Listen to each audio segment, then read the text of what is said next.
बिस्मिल्लाहिर्रहमानिर्रहीम, अस्सलामुअलैकुम, good morning. 24/9 में खुश आमदीद। मैं हूँ आपके साथ सीमन हाशमी। अस्सलाम वालेकुम और मैं हूँ अबूजर मुअज़्ज़म। आप सब गुड मॉर्निंग। सीमन आपको गुड मॉर्निंग। उम्मीद करते हैं दिन आपका खैरियत से गुजरे। इसके साथ साथ जी बड़े डिसीजन ले लिए गए हैं एनसीओसी की जानिब से और 1 जुलाई से उनका इत्तलाक होगा। एनसीओसी ने ये डिसीजन लिया है कि शादी हॉल्स दोबारा से ऑपरेट होंगे, फिर इसके अलावा रेस्टोरेंट्स में डाइनिंग इन और सिनेमाज भी खुल जाएंगे, लेकिन साथ साथ वैक्सीनेशन के सर्टिफिकेट्स लाजमी होंगे। बिल्कुल, आपने शादी अटेंड करनी है इंडोर या सिनेमा घर में जाना है या इंडोर डाइनिंग करनी है जो कि रात 12 बजे तक खुली रहेगी, आपके पास वैक्सीनेटेड सर्टिफिकेट जो है वो होना चाहिए कि यू आर वैक्सीनेटेड, और उसके बाद आप वहां पर बैठकर वो फैसिलिटी से फायदा उठा सकते हैं। अब बाजार भी रात 10 बजे तक खुलेंगे, तो ये एक अच्छा डिसीजन था और अब ऐसा लग रहा है कि अल्हम्दुलिल्लाह we are coming back to life. आहिस्ता आहिस्ता रूटीन जो है वो वापस आना शुरू हो। बिल्कुल, और इसके लिए ये भी बड़ा जरूरी है कि आपके ऊपर जिम्मेदारी उतनी ही ज्यादा है। 1.78 बताया जा रहा है अभी कोरोना की पॉजिटिव जो रेशियो है, दैट इज मतलब लोअर देन 2, और ये बड़ी अच्छी बात है। और अगर इसके अराउंड ही ये रहती है तो ये आपको कंटिन्यू रख सकते हैं और ग्रेजुअली इंशाल्लाह ये आहिस्ता आहिस्ता नीचे आ जाएगी जैसे जैसे लोग वैक्सीनेशन। यानी कि मैं तो हर जगह जा सकती हूँ क्योंकि आई एम वैक्सीनेटेड और मेरे पास सर्टिफिकेट ऑब्वियसली मैंने नादरा से भी लेना है। आपको पता है वो नादरा से आपको एक फॉर्म मिलता है जिसके ऊपर प्रूव होता है कि आपकी दोनों डोज कंप्लीट हो गई हैं and you are completely vaccinated. तो जिन लोगों ने अभी तक वैक्सीनेशन नहीं लगवाई वो प्लीज वैक्सीन लगवा लें और वैक्सीन लगवाने के बाद नादरा से अपना सर्टिफिकेट। ठीक है, तो बेसिकली ये भी जरूरी है और खुशी का ये लम्हा है, खुशी की ये बात है। तो एक इसी से जुड़ी एक बड़ी जबरदस्त वीडियो कल हमने देखी तो ऐसे लगा कि ये जो एंजॉयमेंट है जिंदगी यही है, यही जिंदगी है। तो एक बड़ी मजेदार वीडियो थी ये। देखिए, एक बकरा है और एक बच्चा है छोटा सा, दोनों आपस में खेल रहे हैं और ऐसे लग रहा है कि दोनों बड़े जबरदस्त दोस्त भी हैं। बिल्कुल, और वो दोस्ती की मिसाल नजर भी आ रही है कि किस तरह वो बच्चा बिल्कुल उसको कोई टेंशन नहीं है कि उसकी एज फेलोज वहां नहीं है, वो बस बकरे के साथ लगा हुआ है। फुटबॉल तो नहीं है, it's sort of a volleyball जो एक दूसरे के साथ खेल रहे हैं। लेकिन आई थिंक मजेदार वीडियो थी और मुझे ये बड़ी क्यूट लगी कि जिस तरह बच्चा बॉल फेंक रहा है और फिर बकरा रिस्पॉन्ड कर रहा है। आगे ईद भी आने वाली है, प्रॉपर वो गेम खेल रहे हैं। पता नहीं ये ईद पे इसका यही जानवर तो कुर्बान होने वाला नहीं है, ये तो मुझे मालूम नहीं है, लेकिन ये जरूर है कि इन दोनों की दोस्ती बड़ी मिसाली है और ऐसी दोस्ती बहुत कम देखी है कि वो इतना सिंक है दोनों आपस में कि जब वो बॉल उसकी तरफ फेंकता है तो वो टर्न बाय टर्न खेल रहे हैं। बिल्कुल सही कह रहे हैं। और अब आगे तो चूंकि ईद भी आ रही है तो आपको और भी प्यारे प्यारे जानवरों की वीडियोस देखने को मिलेंगी, महंगा तरीन जानवर देखने को मिलेगा मंडी में, सस्ता जानवर भी देखने को मिलेगा, भाव ताव भी चल रहे होंगे और मतलब एक एक्साइटमेंट जो है वो अब ईद की भी आपको नजर आना शुरू हो गई है। लेकिन एक्साइटमेंट आज असेंबली में भी देखी जाएगी जहां पर बजट पास होगा। बजट पेश किया जाएगा आज ही प्रोग्राम में, हम इस पर भी बात करेंगे और इसके साथ साथ वैक्सीनेशन का चूंकि जैसे हम जिक्र कर रहे थे तो वैक्सीनेशन की सूरत हाल क्या है, ओवरसीज पाकिस्तानी अभी भी खासा नाराज नजर आ रहे हैं, इस पर भी हम बात करेंगे। सबसे पहले चलते हैं टॉप स्टोरीज की तरफ। तो टॉप स्टोरीज में जी सबसे पहले है बजट के हवाले से कि आज बजट पास होना है। वज़ीर-ए-आज़म पार्लियामेंट हाउस में खुद इसकी निगरानी करेंगे और उन्होंने कहा कि इंशाल्लाह बजट बासानी पास भी हो जाएगा। वज़ीर-ए-आज़म ने कहा कि पूरे एतमाद से कह सकता हूं कि मुश्किल वक्त अब पीछे रह गया है। एनसीओसी के बड़े डिसीजंस, कारोबारी मराकज़ 1 जुलाई से रात 8 बजे की बजाय 10 बजे बंद होंगे। रेस्टोरेंट्स में इंडोर डाइनिंग सिर्फ वैक्सीनेटेड अफराद को इजाजत होगी। एसओपीज के साथ सिनेमा घर भी रात 1 बजे तक खोलने की इजाजत दे दी गई है। उधर वैक्सीनेशन के हवाले से एक मामला, इस्लामाबाद में शहरियों का वैक्सीनेशन सेंटर पर धावा, दरवाजे उन्होंने तोड़ दिए, पुलिस का आवाम पर लाठीचार्ज भी देखने में आया। और दूसरी तरफ लाहौर एक्सपो सेंटर में भी एस्ट्राजेनेका वैक्सीन की अदम दस्तयाबी देखने में आई। बैरून मुल्क जाने वाले परेशान दिखाई दिए। मुल्क में एक साथ 3 बहरान, पानी, बिजली और गैस। सिंध के बाद पंजाब और खैबर पख्तूनख्वा की सनतों को भी गैस की फराहमी बंद। मकामी टेक्सटाइल सेक्टर ने सनतें बैरून मुल्क मुंतकिल करने का फैसला कर लिया है। और जी एक चीज़ बहुत कल डिस्कस हुई वो थी हरीम शाह की शादी। हरीम शाह ने किससे शादी की है, आज इस पर पर्दा उठाएंगे 24/9 के प्रोग्राम में, उनसे होंगी दिलचस्प बातें। और पहाड़ों की शहजादी कहलाई जाने वाली 13 साला कोपेमा बच्ची सेलिना ख्वाजा आज जाएंगी नया रिकॉर्ड बनाने। सेलिना ख्वाजा बनेंगी 24/9 का मेहमान।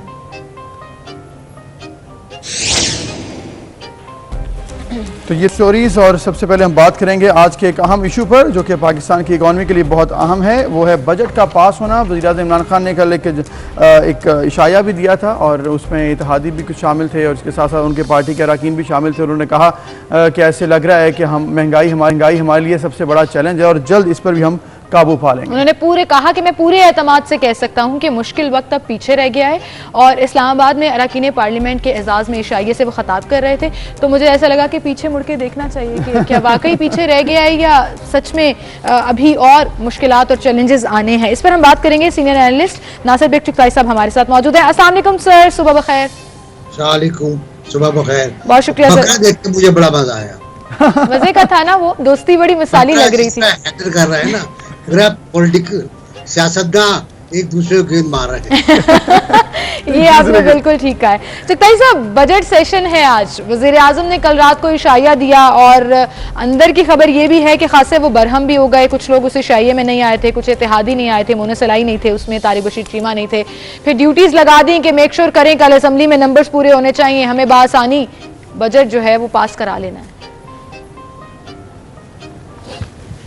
कैसा देख रहे हैं आप इसको? आसानी से पास हो जाएगा बजट? नहीं, बजट तो मैंने आपसे पहले भी अर्ज किया था पिछले प्रोग्राम में और आपने भी एग्री किया था कि बजट तो पास हो जाएगा। अगर इसमें इख्तलाफ वर्कआउट करती है तो आसानी से पास हो जाएगा। अगर इसमें इख्तलाफ वर्कआउट नहीं करती तो आइज हैव इट हो जाएगा। बजट तो पास, क्योंकि जहांगीर, ये भी हमने बात की थी कि जहांगीर तरीन भी गुस्सा नहीं करेंगे, वो भी वोट दे देंगे जी। तो बजट तो मंजूर हो जाएगा। लेकिन जो कल की वीडियो मैंने देखी है वो मेरे लिए बाहिर तशवीश है, क्योंकि अगर आप गौर से देखिए तो जो लॉन्ग शॉट है उसमें मेजें खाली नजर आ रही हैं। इसका मतलब है खासे लोग नहीं थे जी, 3-4 लोग नहीं, खासे लोग नहीं थे। और वज़ीर-ए-आज़म बिल्कुल सही बरहम हुए कि ये लोग कहाँ गायब हैं और आमिर डोगर की क्लास भी हुई है शायद। एनीवे, मुझे यूँ है कि लोगों ने एक खामोश एहतजाज किया है पॉलिसीज के ऊपर कि आपकी पॉलिसीज 3 साल तक जो रही हैं अभी जो हैं वो यकीनी तौर पर इस तरह की नहीं है कि हम आपका साथ दें, लेकिन साथ देंगे। बहरहाल सहूलतकारी हो रही है, सहूलतकारी पंजाब में भी हुई, सहूलतकारी सिंध में आप देखिए कितनी उम्दा हुई है कि अपोजिशन ने कट मोशन से पेश नहीं किए और 4 पाई लेकर आ गए और फिर 8 आदमी सस्पेंड हो गए। तो अपोजिशन काउंट ही नहीं कर रही। आज़ाद कश्मीर में भी बजट मंजूर हो गया है, बलूचिस्तान असम्बली में भी हो गया। जिस तरह जी, जैसे आप कह रहे हैं कि ये तमाम बजट पास हो जाते हैं, वजह क्या है? फिर काफ लीग वो भी ऐसे लगता है कि नाला है, लेकिन वो फिर बजट में वोट दे देती है। जहांगीर तरीन नाला हैं, वो भी वोट दे रहे हैं, उनका पूरा ग्रुप वोट दे रहा है। MQM नाला दिखाई देती है, वो भी वोट दे रही है। तो फिर ये इलामती सी एहतजाज करने का फ़ायदा क्या हुआ? जब ग्राउंड रियलिटी में वोट दे देना है, बजट पास हो जाना है, फिर इसका फ़ायदा क्या है? इसका फ़ायदा ये है कि जो हुक्मरान पार्टी है उसको ऑन टोज रखा जाता है और फिर फ़ायदे हासिल किए जाते हैं। तो उसको ज़ाहिर है ब्लैकमेल तो ये होते हैं। अगर कोई मुझसे ये कहे कि गुज़श्ता 3 वर्षों में PTI की हुकूमत ब्लैकमेल नहीं हुई या उसने NRO नहीं दिए तो मैं एग्री नहीं करूँगा, ख़त्म एग्री नहीं करूँगा। इन्होंने बहुत से NRO दिए। अगर आप दवाओं से लेकर अब तक आ जाएं, गंदम की एक्सपोर्ट तक और चीनी के एक्सपोर्ट तक, तो NRO की लाइन लगी हुई है, खटाखट मोहर लग रही है, NRO बढ़ रहे हैं, कोई बाहर जा रहा है, कोई अंदर आ रहा है। तो ब्लैकमेल तो होते हैं और हो रहे हैं, फिर होंगे। पंजाब वाले भी करेंगे, कराची वाले भी करेंगे, कर रहे हैं, वो कर रहे हैं बिल्कुल। इत्तलात ये भी हैं कि फंड अच्छे खासे मिले हैं जो खर्च नहीं हुए। तो बहुत सी इत्तलात है, बहुत से मामलात होते हैं। बजट मंजूर हो जाएगा क्योंकि इसको मंजूर होने के लिए कह दिया गया। सही, इसको मंजूर होने के लिए कह दिया गया है और बजट मंजूर हो जाएगा। मछली मंडी बनती है या नहीं ये तो आज पता लगेगा, कि वॉकआउट होगा तो आराम से आ जाएगा। चुगताई साहब, दूसरी तरफ एक और मामला फिर से सर उठा रहा है। एक दफा पहले भी इस पर बात हुई थी, तरदीद हुई, बात खत्म हो गई। वो है जुल्फी बुखारी का दौरा। और इसराइली अखबार ने यह दावा किया है कि नवंबर 2020 में साबिक मुआवनी खसूसी जुल्फी बुखारी ने इसराइल का दौरा किया और जिसकी तरदीद उन्होंने इस दफा भी कर दी है कि ये झूठ है और झूठ का परिंदा है और मेरा इससे कोई लेना देना नहीं है। लेकिन बिलावल भुट्टो जरदारी साहब ने भी इस पर डिमांड कर दिया कि नहीं, हमें अब खुलकर वाज़ेह तौर पर बाकायदा बताया जाए कि इस तरह की खबरें बार बार क्यों आ रही हैं। इसकी तरदीद जुल्फी बुखारी ने भी कर दी है, मोहिद यूसुफ भाई ने भी कर दी है, जो जिन्होंने पैगाम दिया है, वीडियो पैगाम दिया है प्रेसिडेंट USA को, जो बाइडेन को, कि भाई अगर आपको फोन इसलिए करना है कि हमसे कहें डू मोर, तो फोन वो नहीं कहें, छोड़े यार आप, अब मुझे हैरत होती है कि इतने बड़े बड़े उहदे में बैठे हुए लोग किस तरह के अल्फाज इस्तेमाल करते हैं डिप्लोमेसी में। मखदूम शाह महमूद साहब कहते हैं FATF के बारे में कि ये सियासी है या टेक्निकल, पहले ये तय कर ले। तो भाई पहले वहाँ गए क्यों थे आप, जब आपको पता ही नहीं था कि सियासी है या टेक्निकल है। खैर, उससे अलग जुल्फी बुखारी का पहले भी आ चुका था, दिसंबर में आया था, और इसराइल के उस अखबार ने शाये किया था जो अबरानी ज़बान में है, जो उनकी और सबसे बड़ा अखबार है और सबसे मुसद्दिक़ा अखबार है। उसके ताल्लुकात नहीं, उसका ताल्लुक हुक्मरान पार्टी से होता है हमेशा, और वो अंदर की खबर उसने ये आज कल भी लिखा उसने कि मैं इस बात की तस्दीक करता हूँ कि जुल्फी बुखारी एक पैगाम लेकर आए थे। अच्छा, अब ये पैगाम क्या था, किसने दिया, इसको छोड़ा, लेकिन जुल्फी बुखारी गए, बकौल उनके जुल्फी बुखारी की तरदीद आ गई कि वो तो गए ही नहीं, मैं मान लेता हूँ। लेकिन जब मैं पीछे जाता हूँ ना, मैं आप दोनों को थोड़ा सा बताऊँ, जब मुझे पीछे पलट के देखता हूँ मैं, तो मैं पत्थर का नहीं बनता। मुझे लगता है कि बहुत कुछ होता है। ठीक है। जनरल मुशर्रफ जब प्रेसिडेंट थे तो उन्होंने कई मुलाकातें की। महमूद कसूरी साहब मेरे बुजुर्ग हैं, वजीर खारजा थे, मेरे बहुत ताल्लुकात हैं उनसे। बहुत बड़ी किताब लिखी है उन्होंने एक, और उसमें भी किस्सा है कि उनकी मुलाकात इजरायली फॉरेन मिनिस्टर से किस तरह हुई। तो आप ये कह रहे हैं कि पॉसिबिलिटीज तो हैं, और नहीं होता रहा है। जनरल मुशर्रफ ने वर्ल्ड ज्यू कांग्रेस से खिताब किया, जो किसी मुसलमान ने कभी खिताब नहीं किया अमेरिका में, और क्या जबरदस्त खिताब था। और मुझे लगता है अगर प्राइम मिनिस्टर इमरान खान जाएं उस कांग्रेस में, वहाँ खिताब करें तो बहुत जबरदस्त खिताब करेंगे, और क्योंकि उनका अपना परसेप्शन है।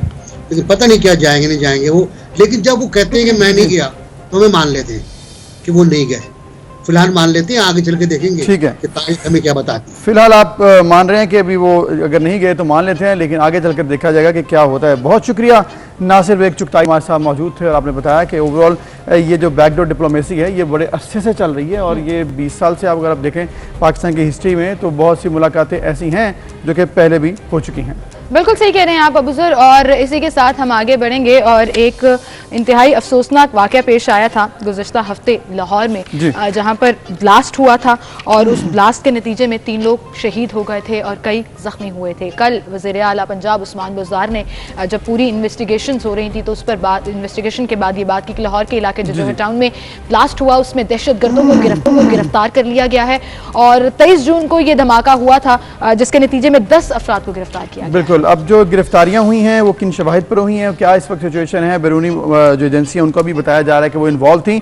हमारे senior crime reporter Irfan Malik हमारे साथ मौजूद हैं, उनसे हम जानेंगे। इरफान मलिक, बहुत शुक्रिया, आपने वक्त दिया। और ये जो कल प्रेस कॉन्फ्रेंस हुई थी, वो ऐसे लग रहा था कि तमाम केस सॉल्व हो चुका है। आपको लग रहा है केस सॉल्व हो गया है और जो मुल्जिमान थे वो गिरफ्तार हो गए, तमाम कड़ियाँ मिला ली गई हैं? जी बिल्कुल अबू सर, आपको बताएं कि जो 23 जून की 11:09 के ऊपर जो अफसोसनाक वाक़या पेश आया था, उसके तमाम मुल्ज़िम जो हैं वो गिरफ्तार कर लिए, और ऐसे मुल्ज़िम जिनका नेटवर्क पाकिस्तान में था, जो गैर मुल्की नेटवर्क था, उन तक हम नहीं पहुंच पाए, वो अभी गिरफ्तार नहीं हुए। इसकी अगर हम बात करें इन्वेस्टिगेशन की, तो इन्वेस्टिगेशन के अंदर जब 11:09 पे ब्लास्ट हुआ और 11:17 पे पुलिस को इत्तला मिली, पुलिस जब मौके पे पहुंची तो काउंटर टेररिज्म डिपार्टमेंट और दीगर कानून नाफिज करने वाले इदारे, क्योंकि इस इलाके को अच्छी तरह जानते थे, और यहाँ पे जो है वो फौरी ब्लास्ट के बाद जो है वो मूवमेंट उन इदारों की हुई, और सबसे पहले जो एविडेंस मिला वो था एक नंबर प्लेट का, जो गाड़ी की नंबर प्लेट थी जो मौके से मिली, और इसके साथ साथ CCTV कैमरा जो एरियाज़ के अंदर जो है एरिया के अंदर लगे हुए थे, उनकी मदद हासिल की गई, और तमाम जो मनाजिर थे उसमें अक्स बंद थे, जिसमें देखा जा सकता था कि 10:38 पे एक बंदा गाड़ी छोड़कर चला जाता है और 11:09 के ऊपर ब्लास्ट हो जाता है। इसके बाद पुलिस ने कड़ियाँ मिलानी शुरू की, काउंटर टेररिज्म डिपार्टमेंट ने, दीगर इदारों ने, तो इसकी कड़ियाँ जो थी वो नंबर प्लेट से शुरू होती हुई हाफजाबाद पे पहुँची, क्योंकि ये गाड़ी का जो मालिक था वो हाफजाबाद में था।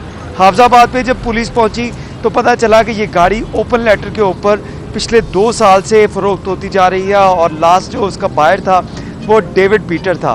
डेविड पीटर के घर गुजरांवाला पे जब रेड हुई तो डेविड पीटर मौजूद नहीं था। उसके बाद पुलिस जो है और कानून नाफिज करने वाले इदारों ने उसकी रैकी शुरू की, और ये पता चला कि वो अल्लामा इकबाल इंटरनेशनल एयरपोर्ट से कराची के लिए फ़्लाई करने जा रहा है, जिसका वहाँ पे उसका आबाई घर है, तो उसको इलामा इकबाल इंटरनेशनल एयरपोर्ट से गिरफ़्तार किया गया।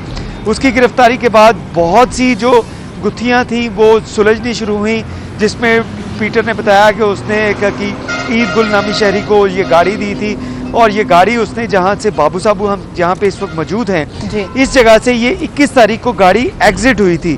यानी कि ये गाड़ी जो है थी यहाँ पे लाहौर के अंदर मौजूद थी और उसके बाद इस गाड़ी को बारूद से बड़ी गाड़ी बनवाने 21 तारीख को यहाँ से सफ़र शुरू किया गया और 2 रोज़ बाद जब ये गाड़ी वापस आई तो ये कोई आम गाड़ी नहीं थी, इसके अंदर बारूद था और हैवी बारूद था, जो इस जगह के ऊपर नाके से इस गाड़ी को रोका भी गया मशकूक जानते हुए। लेकिन क्योंकि ह्यूमन इंटेलिजेंस जो है या ह्यूमन जो इंसान है वो किस कदर जो है वो चेक कर सकता है, वो तो किया गया। बारूद का अंदाज़ा नहीं हो सका इन एहलकारों को जो जिन लोगों ने इस गाड़ी को रोका, उसके एविडेंस चेक किए, उसका आईडी कार्ड चेक किया या बाकी जो चीज़ें हैं वो चेक करने के बाद उसको जाने दिया। जब वो पहुंचा तो ब्लास्ट किया, तो जो ड्राइवर था गाड़ी का उसने इसी रूट के दोबारा से उसने सहारा लिया, जोहर टाउन में गाड़ी छोड़ी और उसके बाद ये गाड़ी से उतरा और रिक्शे में बैठकर चौक यतीमाने के पास जो मुख्तलिफ बस स्टैंड्स हैं वहाँ पे पहुँचा और यहाँ से एक बस स्टैंड से उसने गाड़ी ली और पिंडी की तरफ रवाना हो गया, जहाँ पे पुलिस ने और कानून नाफिज करने वाले इदारों ने मुश्तरका रेड करते हुए उसको गिरफ्तार कर लिया और इस तरह ये तमाम नेटवर्क जो है वो ब्रेक हुआ। बिल्कुल सही। इरफान मलिक, बहुत शुक्रिया आपका। और जिस तरह से आपने ये पूरी कड़ी से कड़ी मिलाई है, ये पूरा का पूरा इन्वेस्टिगेशन की गई और मेरे ख्याल से पुलिस की ये काविश को हम सराहते हैं, लेकिन वहीं पर कुछ सवालात उठ जाते हैं आपके इन नाकों के ऊपर भी, जहाँ ये गाड़ी चेक की गई, आपकी CCTV फुटेज में मौजूद है, उसके बावजूद अगर वो वहाँ से क्लियरंस हो गई तो फिर इन नाकों का कोई फायदा नहीं। बिल्कुल सही बात है। और इसके साथ साथ इस चीज़ को भी देखना होगा क्योंकि इनाम गनी साहब IG पंजाब ने कहा है कि मुल्क दुश्मन एजेंसीज के अफराद जो हैं उसकी भी निशानदी की गई है और वो भी शायद इसमें इन्वॉल्व थे। तो इस हवाले से भी पाकिस्तान की गवर्नमेंट को भरपूर बात करनी चाहिए कि मुल्क दुश्मन एजेंसी जो यहाँ पर हैं और वो काम कर रही हैं तो उनके खिलाफ क्या एक्शन लेना चाहिए। इसी के साथ एक ब्रेक लेते हैं, फिर हाजिर होंगे।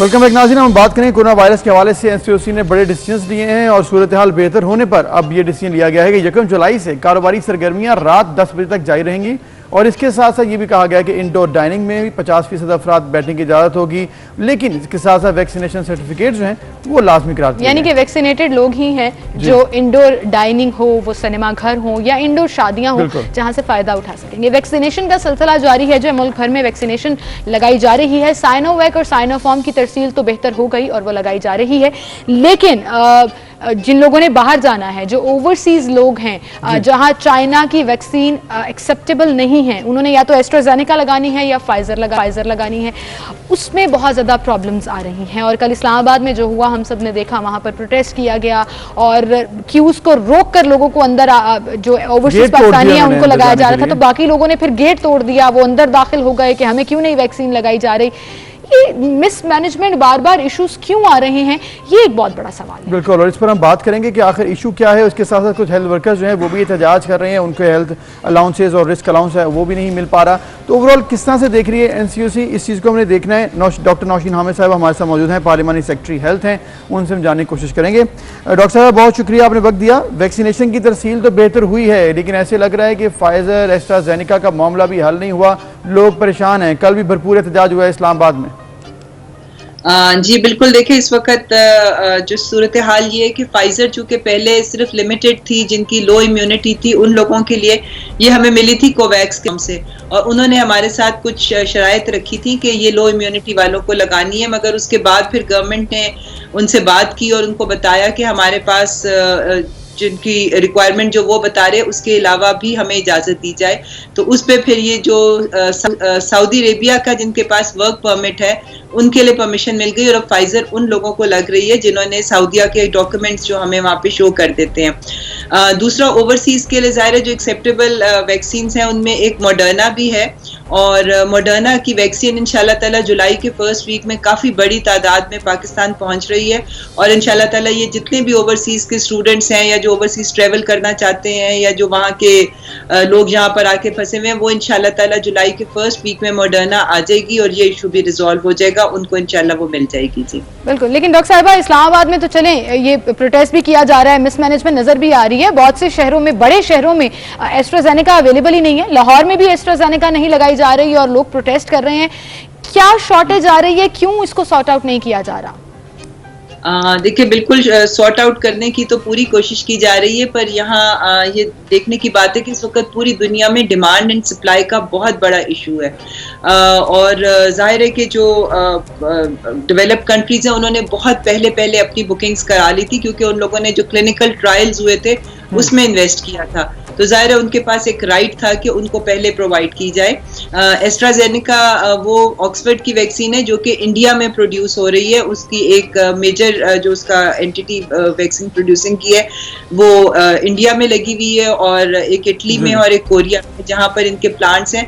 तो इंडिया में चूंकि खुद बहुत बड़ा क्राइसिस आया हुआ है, तो वो एस्ट्राजेनेका जो वहां बन रही है वो पहले अपने डोमेस्टिक यूज के लिए उसको प्रेफरेंस दे रहे हैं, और वो हमारे साथ उनकी कमिटमेंट थी कोवैक्स की कि वो इंडिया की बनी हुई जो एस्ट्राजेनेका है वो हमारे पास भेजेंगे, मगर वो इंडिया खुद उसको यूटिलाइज कर रहा था, तो इसलिए फिर हमें इटली के थ्रू मंगवानी पड़ी थी। पर बहरहाल और इंशाल्लाह पाइपलाइन में है, आ जाएंगे। डॉक्टर साहब, लास्ट टाइम भी आपसे बात हुई थी तो ये मामला आपने बताया था कि WHO से भी उठाया जा रहा है कि ये सारा क्राइसिस बना ही इसलिए कि सारी अप्रूव्ड जो वैक्सीन हैं उनको क्यों नहीं माना गया। आपने कहा हम बात करें इंटरनेशनली इस फोरम पर, कुछ जवाब आया है कि जो अप्रूव्ड हैं WHO की वो हर जगह पर लगनी चाहिए विदाउट एनी कंडीशन? देखिए, कुछ जगहों ने तो उनको एक्सेप्ट करना शुरू कर दिया है। जो WHO की अप्रूव्ड वैक्सीन्स हैं उनमें चाइना की भी हैं, रशिया की भी हैं, जो भी वैक्सीन्स हैं, तो कुछ ममालिक में अब उनकी एक्सेप्टेंस की बात हो रही है, और मेरा ख्याल है कुछ ने उनको ऑलरेडी गो अहेड दे भी दिया है। तो इवेंचुअली मैं समझती हूँ कि अब ग्लोबल विलेज है पूरी दुनिया, और ये थोड़ा सा पॉलिटिकल इशू ज्यादा था, सुपर पावर्स की आपस में थोड़ी सी जंग थी, अदरवाइज वैक्सीन सभी इफेक्टिव हैं और सभी अच्छी वैक्सीन हैं। इवेंचुअली मैं समझती हूँ कि ये सारी वैक्सीन पूरी दुनिया में अप्रूव होंगी, क्योंकि इसके अलावा और हल कोई नहीं है। बिल्कुल, और ये वैक्सीनेशन का ही नतीजा है कि हम आहिस्ता आहिस्ता अब अपने रूटीन की तरफ वापस आ रहे हैं। जितने ज्यादा लोग वैक्सीन लगवा रहे हैं उतनी हमारी पॉजिटिव रेशो भी कम आ रही है, पाबंदियां भी कम होती जा रही हैं, तो ये एक पॉजिटिव चीज है जिसको अप्रिशिएट किया जाना चाहिए। लेकिन डॉक्टर साहिबा, एक अप्रिसिएशन जो है वो हमारे हेल्थ वर्कर्स और हमारे डॉक्टर्स और पैरामेडिक्स को हम शुरू से, जब से कोविड शुरू हुआ, फ्रंटलाइन वर्कर्स कह रहे हैं। अब कल हेल्थ वर्कर्स ने जो एहतजाज किया, बड़ा अफसोस हुआ, कोरोना अलाउंस नहीं मिल पा रहा उनको, वो लोग अपनी जिंदगियां स्टेक पर लगाकर बैठे हैं, एक वनरेबल एनवायरनमेंट में काम कर रहे हैं, खिदमत कर रहे हैं। बार बार ये प्रॉब्लम क्यों सामने आता है? जी बिल्कुल, ये नहीं होना चाहिए, और वो बिल्कुल इस वक्त हमारे फ्रंटलाइन सोल्जर्स हैं, और उनकी वजह से मैं समझती हूँ कि इस वक्त जो हम लोगों के हॉस्पिटल्स में अच्छी ट्रीटमेंट मिल रही है और कोरोना के पेशेंट्स ट्रीट हो रहे हैं और माशाल्लाह सेहतयाब होकर अपने घरों को आ रहे हैं, उनकी बहुत बड़ी कंट्रीब्यूशन है। थोड़ा सा डिले हुआ है, कुछ ब्यूरोक्रेटिक हर्डल्स थे, कुछ फॉर्मेलिटीज थी, जिसकी वजह से ये डिले आया है। पिछली दफ़ा जब कोरोना अलाउंस दिया गया था तो उसमें कुछ बेज़ाब्तगियाँ हो गई थी कि जो एक्चुअली कोरोना वार्ड में काम कर रहे उनके अलावा भी कुछ लोगों को मिल गया था, तो वो चीज़ें जी। डॉक्टर साहिबा से राब्ता हम दोबारा कर रहे हैं, सिग्नल्स का कुछ इशू आया, और हेल्थ वर्कर्स का हम जिक्र कर रहे हैं जिनका राइट है कि उनको रिस्क अलाउंस दिया जाए। और ये तो हर डिपार्टमेंट में, हर फील्ड में होता है कि जब आप कोई स्पेशल ड्यूटी कर रहे होते हैं जहां पर आपकी हेल्थ रिस्क जो है वो एट स्टेक चली जाती है, तो स्पेशल अलाउंस। लेकिन वहीं पर ये भी मसला आया कि जब स्पेशल अलाउंस जिनका हक था उनको नहीं मिला, और कुछ लोग जो हैं वो आ गए दरमियान में, उन्होंने ये अलाउंस ले लिया। इसकी वजह से बेज़ाब्तियाँ जो सामने आई, इसको भी देखना चाहिए और फिर मेक श्योर करना चाहिए, एक लिस्ट बनाएं प्रॉपर तरीके से और उसको स्क्रूटनाइज करके लोगों को जो इनका हक है वो मिले, ताकि दोबारा से इस तरह से एहतजाज की सूरत हाल ना बने। बिल्कुल, एहतजाज की सूरत हाल ना बने, वो चाहे ओवरसीज पाकिस्तानियों का एहतजाज हो या हेल्थ वर्कर्स का एहतजाज हो। डॉक्टर साहबा से हम बात कर रहे थे, उनसे हमारा राब्ता नहीं हो पा रहा, लेकिन उन्होंने हमें ये जरूर बताया कि हेल्थ वर्कर्स का इशू जो है वो असेंबली में भी उठाया है, सेक्रेटरी हेल्थ को असेंबली भी बुलाया गया है, और इस मामले को जल्द सॉर्ट आउट कर लिया जाएगा। कल डॉक्टर साहबा खुद भी उस प्रोटेस्ट में गई, प्रेस क्लब इस्लामाबाद में, वहां पर जाकर उन्होंने हेल्थ वर्कर से मुलाकात भी की। अब लेट्स सी कि कितनी जल्दी इस इशू को सॉर्ट आउट जल्दी इसको सॉल्व कर भी लिया जाए। ब्रेक लेते हैं, फिर मिलते हैं।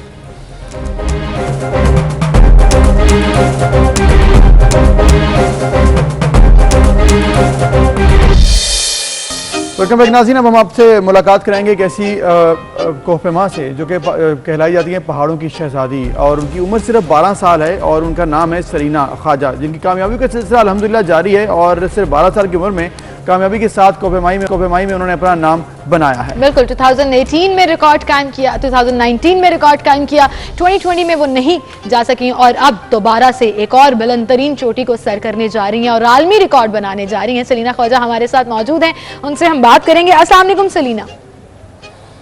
वालेकुम सलाम। इतनी छोटी सी एज में 12 साल की उम्र में हम हाइकिंग करते थे ना, तो ऐसे थोड़ा सा चढ़ के थक जाते थे और कहते थे कि बस हो गई, अब नहीं करना।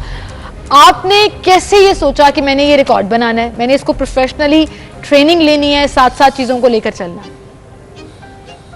पहले जैसे आपने भी बताया आप थक जाती थी, तो मेरे साथ भी इसी तरह होता था कि शुरू में, फिर उसके बाद जब हम जाते रहते थे, हमारी जो एक लोकल ट्रेनिंग पीक जिसको अब हमने ट्रेनिंग पीक बना दी है, निरंजनी टॉप, उसको मैंने 175 टाइम्स सबमिट कर लिया हुआ। उस पर हम ट्रेनिंग करने जाते हैं तो वहां से फिर शो करा हुआ था कि जब मैं लोगों को पीछे छोड़ती थी, मेरा टाइम भी आहिस्ता कम होना शुरू हुआ, फिर मैं 0 ब्रेक्स के साथ जाती थी। अच्छा, तो बेसिकली आपने भरपूर ट्रेनिंग की है। तो सलीना ये बताइएगा, ट्रेनर कौन है आपके, किस तरह से आपने ये जो ट्रेनिंग स्कूल पाकिस्तान में दूसरा से हैं कोई नहीं, इंडिविजुअली करनी पड़ती है, तो कहाँ से किया आपने ट्रेनिंग? ट्रेनिंग तो ज्यादा पापा ही करवाते थे, मतलब जिम में हम कोई कार्डियो एक्सरसाइज कर लेते थे और फिर जाके जो इधर हमारे एबटाबाद डिस्ट्रिक्ट में पहाड़ है वो कर लेते थे, या मानसेरा डिस्ट्रिक्ट में कर लेते थे, तो इस तरह। अच्छा सलीना, ये बड़ा मुश्किल काम है, कोपेमाई कोई आसान काम नहीं है और हम प्रोफेशनल कोपेमाई जहाँ पे जिस पे आपने आलमी रिकॉर्ड बनाए हैं अपने वालिद साहब के साथ, वालिद साहब का क्या इस हवाले से कंट्रीब्यूशन है? क्योंकि बच्चों को खास तौर पर अभी, मतलब आप 12 साल की हैं तो 2 साल पहले आप 10 साल की, 11 साल की, तो कभी उन्होंने ये नहीं कहा कि नहीं अभी बहुत छोटी है या आपको नहीं करना चाहिए? मतलब ये पूरा सफर एक्सपीरियंस आपका वालिद साहब के साथ कैसा रहा? और पापा ने जी नहीं कहा, बल्कि पापा भी मुझे इसमें डाला था और मामा इस तरह कहती थी कि अभी मैं बहुत छोटी हूँ। अच्छा, तो बेसिकली आपकी मामा कहती थी कि छोटी हैं, पापा कहते थे नहीं है मेरे साथ चले, तो बेसिकली पापा ने आपको हिम्मत दी है। तो बताइएगा सलीना, अब तक जो एक्सपीरियंसेस रहे हैं कैसे रहे हैं, जो आपने माउंटेन्स वूर की हैं उनको सर किया है, वो कैसा रहा एक्सपीरियंस? एक्सपीरियंस तो अच्छा ही रहा है, मतलब कुछ टाइम्स में जैसे सस्पेंटिक पे पिछली बार जब हम समय पुश के लिए जा रहे थे तो उसमें सिर्फ मैं तब गिव अप करने वाली थी क्योंकि मेरे पास सारी मतलब मेरा सारा इक्विपमेंट पूरा नहीं था। मेरे पास जैकेट हमारी जो थी डाउन की वो उड़ गई थी और मेरे मिटन्स जो थे वो भी उड़ गए थे क्योंकि जो हमने टेंट लगाया हुआ था वो उड़ गया था पोर्टर्स की नाहली से। तो ये तो सीधा रास्ता नहीं होता, मैं आपकी पिक्चर्स भी देख रही हूँ सलीना, बड़ा मुश्किल होता है। मतलब आपने 7027 मीटर्स बुलंद एक स्पैंटिक चोटी है जिस पे आपने सब्ज हलाली परचम लहराया, मतलब खुद से कभी खौफ नहीं आया, कभी डर नहीं आया कि मतलब ये कोई थोड़ा सा डेंजरस काम है? है तो डेंजरस काम, मतलब इसमें आपको हर एक चीज का डर होता है कि कभी एवलांच आ सकता है ऊपर से और वो अगर छोटा सा भी हो तो बहुत बुरा एवलांच हो सकता है। तो क्रेविसेस भी हो सकते हैं जो ऑलमोस्ट एंडलेस हो सकते हैं, तो उसमें अगर बंदा गिर जाए तो वहां से निकलने की कोई ऑप्शन होती नहीं है। बिल्कुल। तो आपने जैसे बताया कि आपका इक्विपमेंट भी एक दफा जो है वो खो गया था और नुकसान भी ऐसा हो जाता है, तो फिर किस तरह से मैनेज करते हैं? रेस्क्यू क्या किया जाता है? क्या जो लोकल इदारे होते हैं वो आपकी मदद को आते हैं या फिर आपके पास कोई अल्टरनेटिव होता है, वो कैसे मैनेज करते हैं? हम तो ज्यादातर एक्स्ट्रा सामान लेके जाते हैं, मतलब कोई लोकल इदारे तो नहीं हेल्प करते अगर आपकी जैकेट टूट जाए, मतलब अगर आप गुम जाओ तो फिर वो कोई रेस्क्यू सर्च स्टार्ट कर सकते हैं, पर वैसे अगर आपकी कोई जैकेट गुम जाए और आप मतलब कोल्ड टेम्परेचर को बेयर करने के लिए आपके पास कुछ भी नहीं हो तो वो तो नहीं हेल्प करते, वो तो आपको खुद से अल्टरनेटिव कोई लेना होता है। बिल्कुल, वो तो आपको खुद से प्लानिंग करनी होती है। आप माउंट एवरेस्ट सर करना चाहती हैं और आज आप जा रही हैं ब्रॉड पीक। ब्रॉड पीक की हाइट कितनी है, कैसी तैयारी है आपकी और कितना टाइम लगेगा आपको? ब्रॉड पीक की हाइट तो 8047 मीटर है और टाइम तो उस पर डिपेंड करता है, मतलब यूजुअली लोगों के 50 डेज लगते हैं उस पर, तो कुछ के कम लग जाते हैं, कुछ के ज्यादा लग जाते हैं, तो इसकी कोई ज्यादातर एवरेज 50 डेज होती है। अच्छा, ज्यादातर एवरेज 50 डेज है। 50 डेज की एवरेज है। तो मुझे ये बताइएगा, इस दफा भी आपके पापा हैं वही आपके साथ जा रहे हैं और कोई ग्रुप में शामिल है? हमारे साथ हाई एल्टीट्यूड गाइड्स होंगे और मेरे साथ फिर सिर्फ पापा ही होंगे। बिल्कुल सही। अच्छा ज़रीना, एक्साइटेड हो इस ट्रिप को लेकर, क्योंकि ये जो आपने लास्ट चोटी सर की उससे ज़्यादा बुलंद है और रास्ता भी लंबा होगा, जाहिर है डेज भी ज़्यादा हैं। मैं तो एक्साइटेड हूँ, पर मुझे बस इतना वो है कि कोई एवलांच या क्रेविस ना हो। नहीं इंशाल्लाह अल्लाह ताला बी विद यू। सरीना, ये बताएं कि आपने जिस तरह जिक्र किया है कि जब कोई हादसा होता है तभी रेस्क्यू इदारे आते हैं, अल्लाह ताला ना करे कोई हादसा ऐसा हो, लेकिन आप क्या समझती हैं पाकिस्तान में फैसिलिटीज़ कैसी हैं कोपेमाई के लिए? क्योंकि अब तो पाकिस्तान की गवर्नमेंट बहुत काम कर रही है नॉर्दर्न एरियाज़ में टूरिज़्म के लिए, कोपेमाई ऑलरेडी यहाँ पर बहुत काम हो रहा है, उसके लिए आप क्या समझती हैं, क्या क्या होना चाहिए, किस चीज़ की कमी है? मुझे तो लगता है कि गवर्नमेंट ठीक कर रही है, पर जैसे अब आपने देखा होगा कि एवरेस्ट बेस कैंप तो ऑलमोस्ट एक पूरा शहर बन गया है, तो हमारे पास K2 है, K2 बेस कैंप पे भी बहुत सारे लोग जाते हैं, अभी भी बहुत सारे लोग गए हुए हैं K2 की तरफ और ब्रॉडबे की तरफ।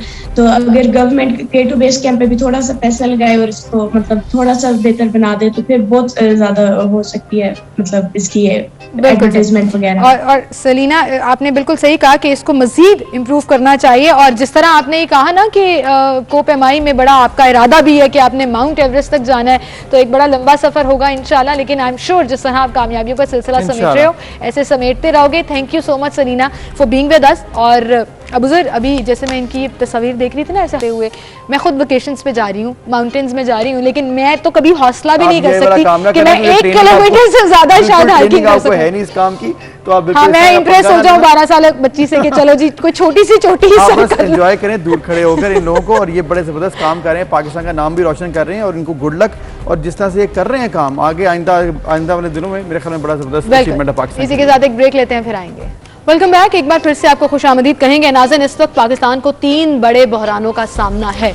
कुछ प्रॉब्लम्स अभी चल रही हैं, कुछ आने वाली हैं, और आने वाले दिनों में ये मसाइल बढ़ते चले जाएंगे। मुल्क में बिजली की कम पैदावार के बायस लोड शेडिंग का दौरानिया तो बढ़ी गया, ये हमने देखा ही है, वहीं पर गैस की कमी भी वाक़ई हो। बिल्कुल, सनतों को पहिया जाम भी कर दिया गया है। यही नहीं बल्कि पानी की मिसमैनेजमेंट ने भी मसाइल खड़े कर दिए हैं। कराची में LNG टर्मिनल की मरम्मत और मकामी सतह पर गैस पैदा करने वाली एक फील्ड की बंदिश के बायस मुल्क भर में एक बार फिर गैस और बिजली के बहरान का खदशा पैदा हो चुका है, जिससे सभी परेशान है। और टर्मिनल की बहाली के काम के सबब मकामी पावर प्लांट्स को मिलने वाली गैस की फराहमी की मौतरी की वजह से बिजली की पैदावार में भी कमी आ चुकी है, जिससे एक ओवरऑल क्राइसिस है वो सामने आ चुका है। बिल्कुल। और कराची में बरामदी शोबे, SNG, CNG, RLNG स्टेशंस को और सनतों को गैस की फरहमी गैर मुय्यना मुद्दत तक के लिए बंद कर दी गई है, जबकि गैस की सप्लाई की मअतली के बाद मुल्क भर में बिजली पैदा करने वाले कारखाने और पावर प्लांट्स भी मुश्किलात का शिकार हैं।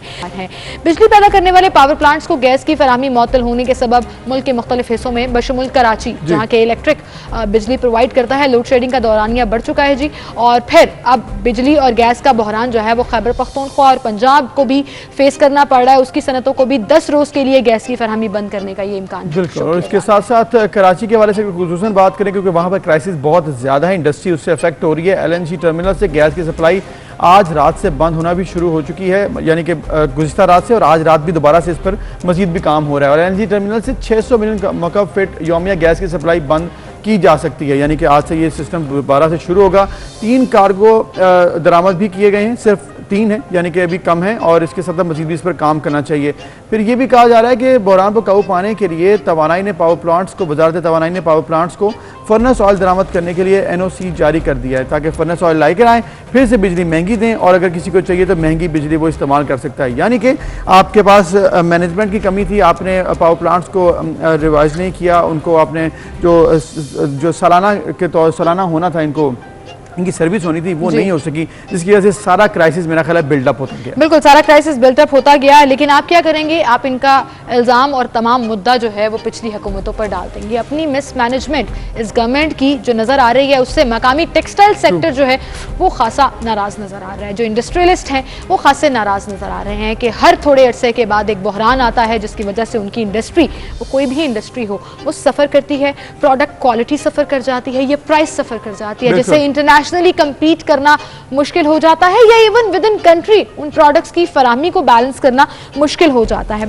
और इसी के साथ जैसे हम बात करते हैं कि ये बहरान आया है और फिर उसके बाद महंगाई जो है वो भी बढ़ना शुरू हो ट्रू। और जिस तरह से आपने जिक्र किया कि बिजली का बहरान जिम्मेदार कौन है, ये तो एक बहस है जिसका ला हासिल बहस है, इसमें कुछ आपको हासिल नहीं होना। लेकिन एक चीज़ है जो कि अफेक्ट होने जा रही है आइंदा चंद दिनों में, वो है आपकी एक्सपोर्ट टेक्सटाइल इंडस्ट्री, जिस पर बहुत काम किया गया, उसको जीरो रेटेड भी किया गया, उसके लिए आपने सस्ते दामों में बिजली भी फ्राहम करने की कोशिश की। लेकिन अब क्या हुआ कि मिसमैनेजमेंट, गैस की सप्लाई, बिजली की फ्राहमी जो तातुल का शिकार थी, और ये कहा जा रहा है कि जिस तरह से 15% गैस की बंदिश है, 85% दी जा रही है, इसकी वजह से क्या अफेक्ट हो रहा है, यानी कि इसकी वजह से असर ये हो रहा है आपकी एक्सपोर्ट इंडस्ट्री उससे अफेक्ट होगी। टेक्सटाइल वाले बाहर अब देखना शुरू हो गए हैं, दोबारा से बांग्लादेश और दीगर रीजनल एरियाज़ को देखना शुरू हो गए कि वहाँ पर हम चले जाएं और फिर वहाँ पर हम काम करें। इससे क्या होगा कि दोबारा से हमारी एक्सपोर्ट इंडस्ट्री बैठ जाएगी, टेक्सटाइल इंडस्ट्री बैठ जाएगी, और हम जिस बार पर गवर्नमेंट एक ही अब अपना लेती ना क्रेडिट के हमने बहुत काम किया एक्सपोर्ट इंडस्ट्री पर, दोबारा से वो टर्मोइल का शिकार बिल्कुल। और मुझे ये लगता है कि आपकी इंडस्ट्री जब बैकबोन की हैसियत इख्तियार कर रही हो, और जहाँ पर आपने इस इंडस्ट्री के लिए कुछ खातिर ख्वाह काम भी किए हैं, इंडस्ट्रियलिस्ट खुश थे, काम कर भी रहे थे, और ख़ास तौर पर कोविड में पाकिस्तान की इंडस्ट्री जो है उसको काफ़ी काम भी मिला। उसके बाद अगर ये बहरान हो और इतना परेशान हो जाए इंडस्ट्रियलिस्ट कि वो अपनी इंडस्ट्री को शिफ्ट करना चाहते हो, तो फिर गवर्नमेंट को सोचने के लिए, अपनी मिसमैनेजमेंट को देखने के लिए काम जरूर करना पड़ेगा। हमारे साथ इस वक्त president Korangi association of trade and industry Salimuzzaman साहब मौजूद हैं, उनसे हम बात करेंगे। अस्सलाम वालेकुम सलीम साहब। वालेकुम जनाब। सलीम साहब बहुत शुक्रिया वक्त देने के लिए। ये जो पूरा मामला है, गैस, बिजली का बहरान, इंडस्ट्री सबसे ज्यादा सफर कर रही है और बंद भी कर दी गई है। क्या क्या चैलेंजेस हैं, क्या क्या मुश्किलात हैं? जी देखिए, तकरीबन कोई पिछले 2-2.5 हफ्ते से प्रेशर का इशू चल रहा था, और वक्त के साथ साथ ये इशू बहुत ज्यादा सीरियस होता गया, और इस वक्त तो ये सूरत हाल है कि पिछले तकरीबन 5 दिन से गैस का प्रेशर बिल्कुल जीरो है, और इंडस्ट्री बेतहाशा इंडस्ट्री इस वक्त ऐसी है जो शटडाउन पे जा चुकी है। हमारी इस हवाले से मुख्तलिफ फोरम से मुलाकात हुई, हमारी गवर्नर हाउस के अंदर मुलाकात हुई, गवर्नर साहब थे, उन्होंने इस मैटर को डिस्कस किया और उनके साथ भी हमारा डिस्कशन हुआ। तो उसके बाद फिर उनका भी कहना यही था कि ये केपीडी गैस फील्ड जो बंद हुई है उसकी वजह से है। हालांकि इसमें केपीडी गैस फील्ड का भी है, और इसमें एक और जो बड़ा कंट्रीब्यूशन है वो ये कि जब पंजाब गैस जा रही थी तो वो पंजाब में से पहले 250 MMCFD ये लोग यहाँ पे सिंध को दिया करते थे, लेकिन जब वहाँ पे हाइडल पावर्स की इस वक्त शॉर्टेज हुई है जो पानी की वजह से, तो हाइडल पावर उनकी बंद हुई है, तो वो गैस पे जनरेशन पे शिफ्ट हो गए। तो ये इन्होंने 100 MMCFD कराची का जो था वो वहाँ पे ट्रांसफर करना शुरू कर दिया गैस को। तो उसके बाद अगर आपके पास 100 MMCFD आपने वहाँ पे दे दी, तो आपको फौरी तौर पे इसको यहाँ पे जो इंडस्ट्री थी उसके पास से आपने पहला कट डाउन किया। अब इंडस्ट्री वो लोग हैं जो कि आपको 100% रेवेन्यू दे रहे होते हैं, इंडस्ट्री वो है जो कि आपके एक बहुत मेजर कंज्यूमर है और आपसे ज्यादा कॉस्ट के ऊपर गैस परचेज कर रही होती है। उसके बावजूद आप पहला कट लगाते हैं इंडस्ट्री के ऊपर, और इंडस्ट्री को आपने बिल्कुल बंद करके रख दिया है, जिससे बेतहाशा लोगों के बेरोजगार होने का खतरा है, जिससे बेतहाशा लोगों को कि आपकी उनकी रोजियां चली जाएंगी, आपकी पूरी इकोनॉमी जो है वो कोलैप्स हो जाएगी। सही, बिल्कुल आपने ठीक कहा है कि इससे कोलैप्स हो रही है इंडस्ट्री। सलीमुज़्ज़मान साहब, कल एक प्रोग्राम में हमाद अदर साहब और साथ मिफ्ता इस्माइल साहब भी थे, उन्होंने गुफ्तगू की जब, तो ऐसे लगा कि इस दफ़ा भी हमाद अदर साहब और जो गवर्नमेंट है वो कह रही कि पिछली गवर्नमेंट के अंदर भी मिसमैनेजमेंट थी, बहुत ज़्यादा फर्नेस ऑयल सड़ रहा था, जिसकी वजह से वो हमारे फील्ड्स मुतासर हुई और अब उसको रेनोवेशन करना पड़ रहा है। तो इसमें किस हद तक आपको सदाकत नज़र आती है, ये जो उन्होंने कल पॉइंट उठाया?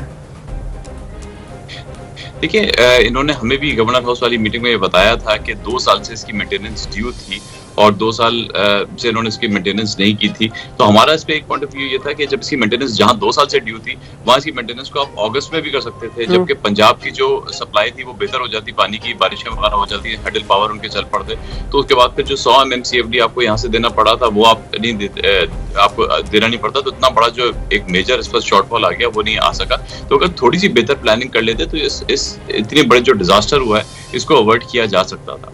तो ये इसकी it was all about planning and management के। जब आपको केपीटी गैस फील्ड अगर बंद करनी थी तो आप उसको अगस्त में कर लेते, सितंबर में कर लेते, ना सर्दियां होती है, सर्दियों वाली डिमांड भी नहीं होती, बारिशें भी हो रही होती है, हाइडल की डिमांड भी नहीं होती, तो उसको बेहतर मैनेज किया जा सकता था। बिल्कुल सही, यानी कि आप ये कह रहे हैं कि बेहतर मैनेज किया जा सकता था, खासतौर पर जब गवर्नमेंट ये कहती है कि हमारे जो रेजिडेंशियल सेक्टर है वो ज्यादा प्रायोरिटी पर है। तो सही बात है, थोड़ा मौसम बेहतर होता और तब ये कर देते तो शायद इतना प्रॉब्लम ना आता। लेकिन सलीमुज़्ज़मान साहब, अब कल ये भी कहा जा रहा है कि बहुत से इंडस्ट्रियलिस्ट इतने नाराज हो गए हैं और कुछ सेक्टर्स के लोग इतने परेशान हो गए हैं बार बार इस तरह की मिसमैनेजमेंट से कि वो ये भी सोच रहे हैं कि अपनी इंडस्ट्री को बाहर शिफ्ट कर दें। इस तरह की भी कोई बात हो रही है? ये यकीनन इंडस्ट्रियलिस्ट के दिल में एक थॉट आ जाती है, और जब बहुत ज्यादा इंडस्ट्रियलिस्ट परेशान हो जाता है, इंडस्ट्रियलिस्ट क्या कोई भी शख्स जब बहुत ज्यादा परेशान और फ्रस्ट्रेट हो जाता है तो इस तरह की बातें जहन में आने लगती हैं। लेकिन इंडस्ट्रियलिस्ट को अगर आप देखें तो इंडस्ट्रियलिस्ट वो है जिसने despite of all the challenges इस मुल्क के अंदर एम्प्लॉयमेंट क्रिएट की हुई है, यहाँ पे इकोनॉमी को चला रहा है, यहाँ की जो आपके टैक्सेशन है उसके अंदर बहुत बड़ा कंट्रीब्यूशन कर रहा है। लेकिन आप यहाँ पे देखें कराची की अगर मैं बात करूँ तो आपके पास यहाँ पे पानी का सीवियर क्राइसिस है, पानी आपके पास नहीं होता, आपके पास जो बिजली है, चले बिजली की तो पोजीशन बेहतर है, लेकिन ये कि आपके पास गैस की क्राइसिस है, इंफ्रास्ट्रक्चर के इश्यूज हैं, और बेतहाशा जब आपके पास इतने सारे इश्यूज होंगे और आपके ही मुल्क के दूसरे हिस्सों के अंदर अब आप देखें कि ये जो सारा क्राइसिस आया, तो ऑल्दो डिमांड पंजाब की थी गैस की, पंजाब को आपने गैस डाइवर्ट की, लेकिन आपने इंडस्ट्री बंद की कराची की। तो जब कराची के साथ इस तरह जाती होंगी तो कराची का इंडस्ट्रियलिस्ट तो ये सोचेगा कि हम मतलब मुल्क के दूसरे हिस्सों के अंदर ही जब आपको बेहतर फैसिलिटीज मौजूद है तो वहां जाके क्यों ना इंडस्ट्रियलाइजेशन। सही सलीम साहब, अब चूंकि ये बात की गई थी गवर्नमेंट की तरफ से कि हम एक्सपोर्ट इंडस्ट्री को अफेक्ट नहीं करेंगे, आप तक अभी तक क्या इत्तलात हैं ग्राउंड रियलिटी में? इस पर कौन कौन सा सेक्टर है वो मुतासर है? सीएनजी है, लोकल इंडस्ट्री है जो यहाँ पर रॉ मटेरियल बनाती है, एक्सपोर्ट इंडस्ट्री, कौन कौन इससे इस वक्त मुतासर है कराची और सिंध? देखिए इस वक्त तो पूरी इंडस्ट्री मुतासर है, चाहे वो एक्सपोर्ट इंडस्ट्री हो चाहे वो नॉन एक्सपोर्ट इंडस्ट्री हो, क्योंकि गैस का प्रेशर तो इस वक्त किसी के पास नहीं है। जो प्रेशर आ रहा है इस वक्त वो तकरीबन हमारा जो रिक्वायर्ड प्रेशर होता है वो 6 to 8 PSI मिनिमम प्रेशर आना चाहिए, लेकिन जो प्रेशर इस वक्त आ रहा है वो आपके पास 1.5 PSI आ रहा है, जो कि ना होने के बराबर है, जो कि मेरे ख्याल एक चूल्हा जलाने का वाला प्रेशर होता है, तो वो प्रेशर आ रहा है, उस पर इंडस्ट्री तो चलाने का सवाल ही नहीं पैदा होता। तो इस वक्त तो इंडस्ट्री सारी मुतासर है, और हमने गवर्नमेंट से ये भी डिमांड की थी कि एक्सपोर्ट इंडस्ट्री भी बहुत इंपॉर्टेंट है और लोकल इंडस्ट्री भी बहुत इंपॉर्टेंट है, तो आप दोनों को प्रायोरिटी दें, क्योंकि इंडस्ट्री अगर चलेगी तो आपको मुल्क को रेवेन्यू मिलेगा, एम्प्लॉयमेंट मिलेगी। तो ये इंडस्ट्री कोई अपने लिए तो गैस इस्तेमाल नहीं कर रही है, तो पूरे मुल्क के लिए गैस इस्तेमाल हो रही है, चाहे वो एक्सपोर्ट इंडस्ट्री हो चाहे नॉन एक्सपोर्ट इंडस्ट्री हो। बिल्कुल सही सलीमुज़्ज़मान साहब, आपके कंसर्न्स भी ठीक हैं और आप लोगों की डिमांड्स भी ठीक हैं। आई होप कि गवर्नमेंट अकोमोडेट करे, और गवर्नमेंट को अकोमोडेट करने के लिए अपनी मैनेजमेंट को बेहतर करना होगा। इसके अलावा शायद अब कोई चारा नहीं है, ना ही मुर्दे इल्ज़ाम पुरानी हुकूमतों को डाल सकते हैं, ना ही हर चीज़ सिस्टम के ऊपर डाल सकते हैं। कहीं मिसमैनेजमेंट हुई है उसका एतराफ़ करना पड़ेगा और उसके लिए कुछ ना कुछ सद्देबाब भी करना पड़ेगा। बिल्कुल, और ये बहुत ज़रूरी है कि इसमें जल्द से जल्द काबू पा लिया जाए, क्योंकि आइंदा हफ्ते बहुत से क्राइसिस सामने आ सकता है। इसके अलावा जी एक बड़ी ज़बरदस्त न्यूज़ कल शेयर हुई जो कि हमने सोचा कि आपसे ही बात करें इस हवाले से। इंटरेस्टिंग बहुत ज़्यादा थी, क्योंकि एक ये बताया गया 630 रुपये की वो पेंटिंग की कॉस्ट थी, यानी कि उसमें शायद लागत इतनी आई होगी, जो कि खबर बनी है वो ये थी कि उसको करोड़ों रुपए में बाद में नीलाम कर दिया गया। बिल्कुल, ये पॉप आइकॉन है जी, डेविड बोदी की बनाई गई पेंटिंग टोरंटो के नीलाम घर में 1 करोड़ 41 लाख रुपए में नीलाम हुई। ये छोटी सी पेंटिंग 1995 से 1997 के दरमियान तैयार किया गया था, और जो $4 महज जो पाकिस्तानी तकरीबन 650 रुपये बनते हैं उसमें फ़रोख्त हुई थी।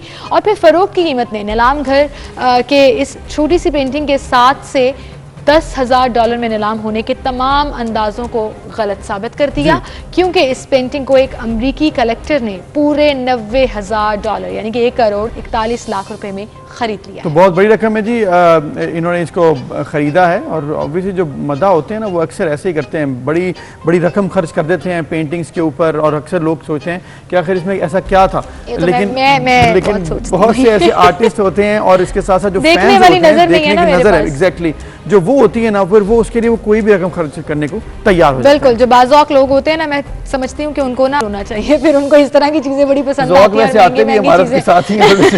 ये भी आपकी बात ठीक है।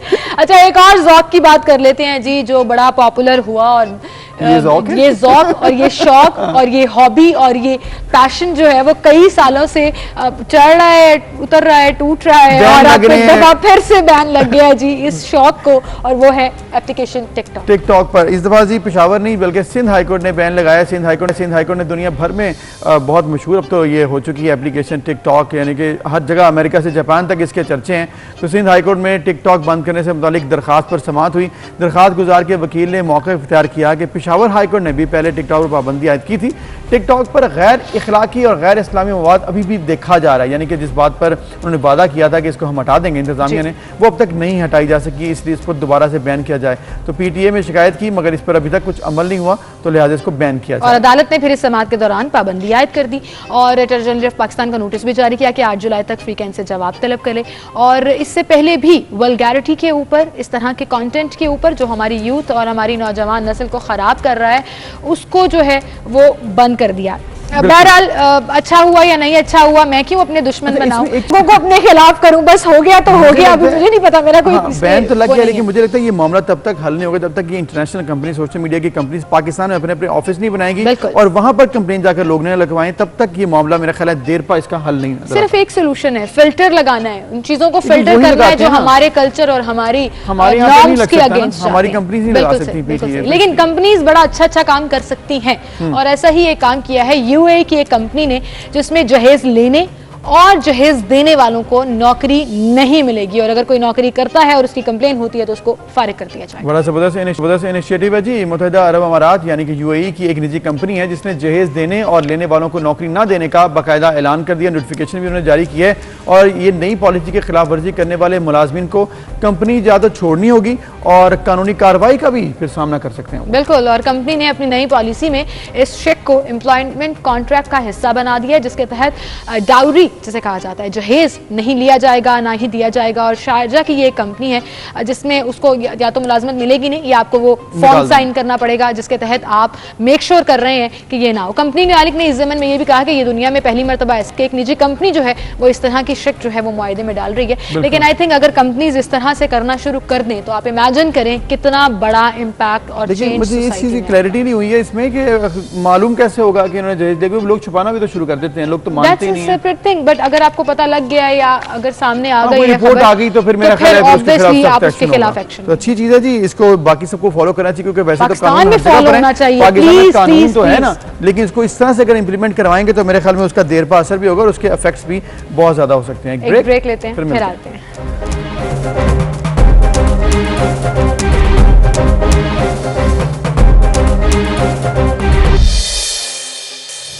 वेलकम बैक नाज़रीन। अब हम बात करेंगे एक ऐसी स्पोर्ट्स की जो कि पाकिस्तान में शायद आपने इतनी ज़्यादा वो फेमस नहीं है, लेकिन आहिस्ता आहिस्ता जब इसके टाइटल्स पाकिस्तान की टीम जीत के आएगी तो सबको इस बारे में मालूम हो जाएगा। हम बात करें जी मैस रेसलिंग वर्ल्ड कप की, जिसमें पाकिस्तान ने इस दफ़ा पहली बार तारीख रकम की है। बिल्कुल, उज़्बेकिस्तान के शहर में ये मैस रेसलिंग वर्ल्ड कप हुआ जिसमें पाकिस्तान की कारकर्दगी शानदार रही और पाकिस्तान ने इवेंट में पहली बार 3 मेडल्स जो हैं वो विन किए हैं। जैन उमर ने 50 किलोग्राम, सैयद औरंगजेब शाह ने 80 किलोग्राम कैटेगरी में सिल्वर मेडल जीता, जबकि मोहम्मद साद 60 किलोग्राम कैटेगरी में ब्रॉन्ज मेडल अपने नाम करने में कामयाब हो गए हैं जी। और इसके साथ साथ चूंकि ये बड़ा जबरदस्त मुकाबला हुआ और इवेंट में पाकिस्तान समेत 9 ममालिक की टीमों ने शिरकत की और पाकिस्तान की टीम को जो लीड कर रहे थे वो थे जी नवाब फुरकान साहब, जो कि प्रेसिडेंट है मैस रेसलिंग फेडरेशन के। उनसे हम आपकी मुलाकात कराएंगे और उनसे मुबारकबाद भी उनको देंगे और साथ साथ जानेंगे कि पाकिस्तान में ये स्पोर्ट्स कैसी है।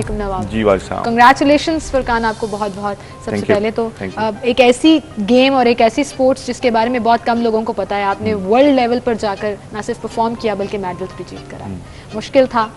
काफ़ी मुश्किल था, 7 साल लगे हैं इस सफ़र को कंप्लीट करते करते और 7 साल बाद 2014 से लेकर 21 तक काफ़ी लंबा सफ़र था। ट्रेन करते रहे, बच्चों को ट्रेन करते रहे और विदाउट गवर्नमेंट सपोर्ट काफ़ी डिफ़िकल्ट हो गया था क्योंकि ये सारा कुछ खुद ही करना था, तो वाकई काफ़ी दुश्वार सफ़र था। तो फुरकान ये बताएं कि आपने कहा कि खुद ही करना था, यानी कि पाकिस्तान में जब एक फेडरेशन बनती है तो उसकी एलोकेशंस होती हैं स्पोर्ट्स की, कोई भी आपकी स्पोर्ट्स हैं, एथलीट्स है या कोई और फुटबॉल, क्रिकेट है, हॉकी है, इसी तरह अब ये भी एक गेम है, उसको प्रॉपर फेडरेशन उसको देख रही है। क्या इशूज़ क्या हैं इस वक्त? इश्यूज़ ये हैं कि गवर्नमेंट में ऐसी कोई पॉलिसी नहीं है कि कंटिन्यूसली हर इवेंट के ऊपर, हर चैम्पियनशिप के ऊपर, प्रोविंशियल है या नेशनल है या इंटरनेशनल लेवल का है, उसको सपोर्ट करे। ऐसी कोई पॉलिसी नहीं है, स्पोर्ट्स पॉलिसी नहीं है।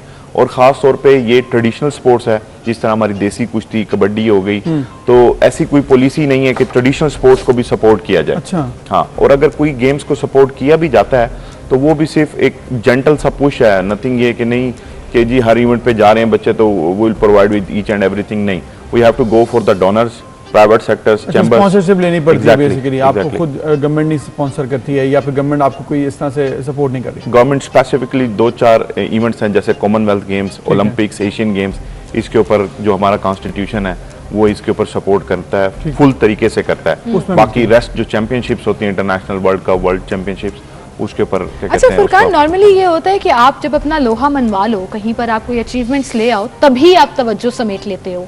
ऐसा होता है ना कि कुछ चीज़ें निगलेक्ट होती हैं, लेकिन जब आप मेडल्स लेकर आओ, जीत कर आओ, तो आपको इस जीत के बाद जब 3 मेडल्स हमारे प्यारे प्यारे से, हमारे तगड़े से जीत कर आए हैं पहलवान। अब उसके बाद इस मैच रेसलिंग में उसके बाद किसी ने कांटेक्ट किया, कोई अप्रिसिएशन, कोई जिसे कहते हैं कि तारीफ, कांग्रेचुलेशंस, समथिंग? पाकिस्तान एम्बेसी ने जैसे ही उनको न्यूज़ मिली थी कि पाकिस्तान टीम ने खिवा में वर्ल्ड कप में 3 मेडल्स लिए हैं, तो उसी वक्त एम्बेसडर की मुझे कॉल आई है। एम्बेसडर ने उसी वक्त रिसेप्शन पे होस्ट किया है। प्रेसिडेंट अलवी साहब की तरफ से उन्होंने मैसेज दिया है कांग्रेचुलेशंस का, उन्होंने पढ़ के सुनाया कि पूरी टीम को मुबारकबाद। लेकिन कुछ चीज़ें हैं जो कि गवर्नमेंट को मतलब रिकग्नाइज करनी है कि एथलीट्स जो हैं वो एक बहुत ही एक अलग कम्युनिटी है, वो बहुत एक अलग मतलब जो पाकिस्तान का एम्बेसडर बन के गया है, दे आर रिप्रेजेंटिंग लाइक बड़े सॉफ्ट एम्बेसडर होते हैं पाकिस्तान ऐसी के। है, पीस का मैसेज देते हैं। 20 करोड़ आवाम की रिप्रेजेंटेशन कर रहे थे, तो they are not ordinary ones, they are special ones. इसमें मुझे बताएं फुरकान कि आपने कहा कि पाकिस्तान की तरफ से बड़े मतलब पाकिस्तान ने पजीराई दी है गवर्नमेंट ने, लेकिन साथ साथ क्या ऐसा हुआ है कि आपको ट्रेनिंग वगैरह में कोई इशू तो नहीं है? क्योंकि ट्रेनिंग भी तो एक इम्पॉर्टेंट फैक्टर है इसमें। ट्रेनिंग तो ठीक है यहाँ पे सिस्टम उस हवाले से? ट्रेनिंग भी फेडरेशन को खुद देखनी होती है अपने बच्चों की। हमारे कोचेज हैं जो कि एक्सपर्ट हैं, लाइसेंस लिया हुआ उन्होंने यूएसए से, रशिया से, ट्रेनिंग करके आए हैं खुद, फिर वो इधर आकर बच्चों को ट्रेन कर रहे हैं continuously through out the year, बच्चों को ट्रेन कर रहे हैं, कैंप्स लगाए हैं। वो भी सारा हम अपनी मदद आपके तहत ही करते हैं। बट अगर हम गवर्नमेंट के रिसोर्सेज की तरफ देखें तो फिर तो काम चलेगा ही नहीं। बिल्कुल सही, बिल्कुल सही। अच्छा, कुछ कंट्रीज हैं जो बहुत ज़्यादा फोकस करती हैं अपने स्पोर्ट्स में, और इस इवेंट में भी जो 9 ममालिक ने शिरकत की है उनमें से बड़े बेहतरीन कंट्रीज जो हैं, जो कई सालों से मेडल्स भी जीतते आ रहे हैं और कई सालों से अपना एक नाम बनाए हुए हैं स्पोर्ट्स में, उन्होंने भी परफॉर्म किया। कहाँ आपको लगा कि हमारे प्लेयर्स में और उनके प्लेयर्स के कंपैरिजन में क्या क्या पॉइंट्स हैं? सिर्फ और सिर्फ टेक्निक्स का इशू था, लेकिन वो भी मुझे लग रहा है कि अब इस वर्ल्ड कप के बाद वो टेक्निक्स वाला इशू भी सॉल्व हो जाएगा, बिकॉज क्योंकि अभी रशिया के जो डोमिनेंट प्लेयर्स हैं, कोचेज हैं, वो पाकिस्तान आ रहे हैं हमारे बच्चों को ट्रेन करने, तो इंशाल्लाह ताला वो हिस्सा भी सॉल्व हो जाएगा। ठीक है, वो इशू सॉल्व हो जाएगा। अच्छा ये बताएं फुरकान के, जैसे आपने बताया है कि इस वक्त हमारे पाकिस्तान में बड़ा ज़बरदस्त काम हो रहा है, इंडिविजुअली फेडरेशन खुद जिम्मेदारी उठानी पड़ती है, फिर आप ट्रेनिंग करते हैं, फिर आप स्पॉन्सर्स ढूंढते हैं और फिर आप नेक्स्ट टारगेट में चले जाते हैं। जो कॉमनवेल्थ का आपने जिक्र कर दिया कि उस पर काम हो रहा है, तो अभी आपके अब हमारी जो टीम आपके साथ जो गई थी, अगले क्या टारगेट्स बनाए आपने? हम अगली जो स्टेज है world cup second stage Brazil में, उसकी तैयारी कर रहे हैं। उसके बाद 3 नवंबर में रशिया में, उसके लिए भरपूर तैयारी कर रहे हैं। और आते साथ ही हमने कैंप लगा दिया है, कम से कम 50 एथलीट्स हैं जो इसमें कैंप में पार्टिसिपेट कर रहे हैं। तो हमारी पूरी कोशिश है वर्ल्ड कप सेकंड स्टेज और 3rd स्टेज जो कि रशिया में होनी है, उसमें हम गोल्ड मेडल हासिल करें इंशाल्लाह जी, इंशाल्लाह। और हमारे साथ इस वक्त सेट पर हमें ज्वाइन भी कर चुके हैं वो प्लेयर जिन्होंने 80 किलोग्राम की कैटेगरी में सिल्वर मेडल हासिल किया, औरंगजेब शाह। उन्हें हम इंट्रोड्यूस कराएंगे और उनसे बात करेंगे। अस्सलाम वालेकुम औरंगजेब, सबसे पहले तो आपको बहुत बहुत मुबारक हो, और आपको मैं बताना चाहती हूँ कि आप हमारा फख्र हैं कि इंटरनेशनल लेवल पर आपने पाकिस्तान का नाम रोशन किया। कैसा लग रहा है आपको? तैयारी आपकी तो भरपूर थी ही, लेकिन सोचा था कि मेडल लेकर वापस आओगे? जी, गोल्ड की उम्मीद थी, तैयारी तो की थी, लेकिन सिल्वर तक पहुंच पाए। इंशाल्लाह अगली बार गोल्ड की थी इंशाल्लाह। बिल्कुल। तो बताएंगे औरंगजेब कि तैयारी, आपने कहा कि तैयारी तो की थी, यानी कि आपको कैसे पता लगता है कि आपकी तैयारी गोल्ड वाली है, इंटरनेशनल मुकाबला है? यू नेवर नो अगला किस तैयारी से आए, तो सारा सिस्टम कैसे बनाते हैं प्लान? क्योंकि इधर पाकिस्तान में पंजाब और नेशनल्स होती हैं, उनमें पार्टिसिपेट करना होता है। जो गोल्ड होते हैं फिर वो आगे जाते हैं, और मैं 4 साल से अनडिफीटेड हूँ पाकिस्तान में। अच्छा। तो इसलिए तैयारी फिर और ज़्यादा बेहतर की थी पहले से। अच्छा, पाकिस्तान में आप अनडिफीटेड चले आ रहे हैं, जबरदस्त, बड़ी कमाल। अभी तक इसे कोई नहीं हरा सका। अच्छा, पाकिस्तान में कोई नहीं, और अगर जिसने हराया भी है वर्ल्ड लेवल का, वो भी 4 दफा का वर्ल्ड चैंपियन था, और उसने भी ऐसे नहीं हराया। इसका पहला कंपटीशन था, ये अगले इवेंट्स में उसको रगड़ देगा। अच्छा ये तो बड़ी अच्छी बात है, लेकिन वो होता है ना, फर्स्ट टाइम का प्रेशर भी होता है, फिर आप एक वर्ल्ड लेवल पर परफॉर्म कर रहे हो, तो थोड़ा सा वो भी, बट उसमें भी माशाल्लाह से सिल्वर मेडल ले लेना बड़ी बात है। ऐसी। तो इससे पहले कहाँ पे औरंगजेब, आपसे अगर हम पूछें कि कहाँ आपने पाकिस्तान की नुमाइंदगी की है और किस तरह से आपने वहाँ पे मुकाबले किए, जो रिसेंट मुकाबला है वो कैसा रहा? ये पहले ही मुकाबला था बाइट जो पाकिस्तान की तरफ से रिप्रेजेंट किया, बहुत अच्छा था मुकाबला। आपने कहा ना कि आपने कहा वो जो मुकाबले में था वो 4 दफा के चैंपियन था, तो औरंगजेब तो पहली दफा गए थे, तो फिर क्या माइंड में कुछ था ऐसा कि यार मेरा मुकाबला है, कुछ बड़ा प्लेयर आगे से? नहीं, डर तो नहीं था, बस यही थी उनके पास उनकी टेक्निक्स ज्यादा थी और ट्रेनिंग ज्यादा थी हमसे, बस इस वजह से। अच्छा फुरकान, सीखने का मौका भी मिलता है, खास तौर पर जब आप बाहर जाते हैं और इंटरनेशनली कम्पीट करते हैं, चाहे आप हारें या जीतें, आपको बहुत सी चीज़ें फर्स्ट टाइम एक्सपीरियंस कर रहे होते हैं, तो उसका एज एक मिल जाता है। अब वापस आकर क्या हमारी ट्रेनिंग में भी कुछ चेंजेस आएंगी? आप लोगों बच्चों को जो ट्रेन करेंगे उसमें, बच्चे तो नहीं है खैर माशाल्लाह माशाल्लाह हमारे नौजवान हैं, लेकिन इनको जो ट्रेन करेंगे उसमें उन टेक्निक्स को देखने के लिखने के लिए, या फ्लां कंट्री इस तरह खेलता है तो हमें ऐसे करना चाहिए। काफ़ी लर्निंग हुई है इस इवेंट पे, और हर इवेंट पे ही होती है क्योंकि हर कंट्री का ट्रेनिंग पैटर्न डिफरेंट है। बिल्कुल। पाकिस्तान में सर्दियां नहीं है, रशिया पूरा रिजिड जोन है, आपको पता है साइबेरिया रीजन पूरा -40 -50, उनके ट्रेनिंग पैटर्न्स डिफरेंट हैं। हमारा इधर समर्स ही सितंबर नवंबर तक नहीं खत्म होती, तो हमारी ट्रेनिंग पैटर्न्स और उनके ट्रेनिंग पैटर्न में बहुत फर्क है। तो हम अपने खित्ते के मुताबिक, अपने क्लाइमेट के मुताबिक फिर बच्चों को ट्रेन करते हैं। यानी कि आप जब रशिया जाएंगे या ब्राजील जाएंगे तो आपको और नए चैलेंजेस एग्जैक्टली हर जगह का रीजन का अपने डायनामिक्स होते हैं। जी। अच्छा फुरकान ये बताएं, और औरंगजेब आपसे भी ये सवाल है कि कुछ स्पोर्ट्स होती हैं पाकिस्तान में, उनका बहुत नाम होता है, वो बहुत आगे होती हैं, गवर्नमेंट लोग भी उसके साथ होते हैं। अब ये जिस कैटेगरी में आप गए, मैच रेसलिंग ऑब्वियसली बहुत ज़्यादा पाकिस्तान में ये भी फेमस नहीं है, उतना इस पर काम नहीं हो रहा, तो आपको शौक किस तरह आया है इसका? और आपको औरंगजेब आप भी बताइएगा, पहले आप बताएं कि आपने कैसे आइडिया बनाया कि मैंने इस तरफ जाना है? 2014 तक मैं खुद रेसलर था। आई यूज्ड टू कम्पीट, मैंने 4 वर्ल्ड के टाइटल लिए। इसी में? नहीं, रेसलिंग में। दूसरी रेसलिंग, ठीक है। इसी तरह मतलब रशिया के विजिट पे था, तो उनके स्पोर्ट्स मिनिस्टर हैं पड़े इनोकेंते ग्रीगोव, तो वहीं पे पूरी वर्ल्ड गेम्स हो रही थी, तो उधर मास रेसलिंग हो रही थी। ठीक है। मैं मतलब तंबी बांध के देखता रहा कि यार ये तो बहुत इंटरेस्टिंग गेम है, ये भी हो रही है दुनिया, क्योंकि दुनिया में 50 से ज्यादा रेसलिंग स्टाइल्स खेले जा रहे हैं, लेकिन पाकिस्तान में हमारी बस ट्रेडिशनल रेसलिंग और एक ही है, और किसी पे फोकस नहीं। तो मैंने कहा let's bring that game to Pakistan. अच्छा, 2014 में आप लेके आए? 2014 में मैं इसको लेके, and then I started promoted, cultivating and developing mass wrestling in Pakistan. ठीक है। 16 में पहली, 17 में दूसरी, 18 में तीसरी, और 19 में अब क्या कहते हैं चौथी हमने क्या कहते हैं नेशनल कराई इसकी।